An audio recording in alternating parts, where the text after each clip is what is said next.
I want to talk about one thing, which is to fall in love with life and fall in love with future, and open for any possibilities that might come up that will present to us, so we can receive it and feeling worthy of it, and to be the best version of ourselves, to achieve things that we set up in the first place.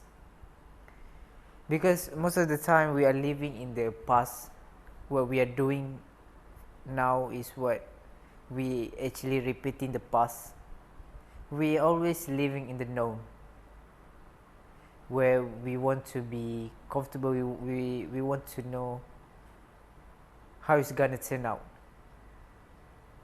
But that's boring. That's why a lot of people stuck in one place and doesn't seem to make a lot of progress. What they do is they coming from places of lack. They keep pushing it, add more hours to shorten that gap, the lack gap.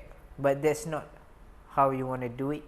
Instead, you have to let go of this past. Before I'm talking about letting go, let me talk about how the process we are using the past to dictate our life. For example, you have emotion where you hate your boss, and then new day, you communicating with him. You remember the past that you being mad at your boss, and then your energy is different. So when you have that unhealthy energy, unhealthy dynamic communication with your boss at that time, you will not get things that you want. You cannot move forward. You're always living in the past. So that's the bad thing of it. So that's why we want to let it go. Let it go and living in the unknown.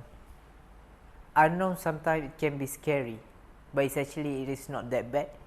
It is where people create wealth. It is how people unstuck their life and how they manage to elevate themselves to higher paradigm, to the elevated emotions. Because most of the time we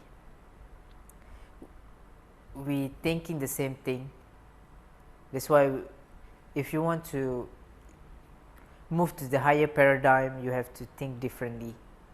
When you think differently, you put your focus on something much more important, and then from there you will doing the things that's gonna make yourself to be out there. So the idea of this is basically to not thinking the world as a cause and effect. Instead, we're thinking that we are creating the effect. It's not from Newtonian model about cause and effect. It's the energy. 99.99999% is energy, and 0.0001 is matter. So when you go through your life, you have mindset of matter. This is where you cannot make huge progress. But instead, if you focus on energy, everything in this world is energy. You are radiating, you broadcasting energy, you broadcasting the frequency that who you are, and you already imagine a future, how you want something. For example, you can imagine, for me, I imagine myself riding a 1000cc bike. That's expensive. If I use the approach of matter, I will think about how long I would take to get there, to save up money every month. That's how I'm gonna see it. But if I'm looking at the other way, which is causing the effect, I will think that it is somewhere in the quantum field out there. So what I have to do, I have to imagine it, to broadcast the same energy of it, and I will attract it to me. So it will come to me in an unexpected way, in an unforeseen ways. It will be with me. But at the moment I want to imagine that I'm actually riding it,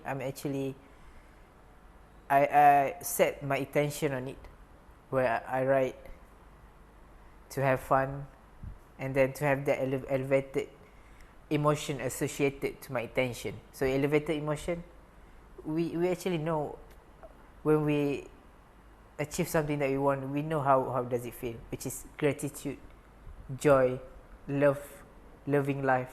So that's the elevated emotion that I link to the intention. So that's how you achieve it, broadcasting the same energy with the quantum field out there, and will come to you.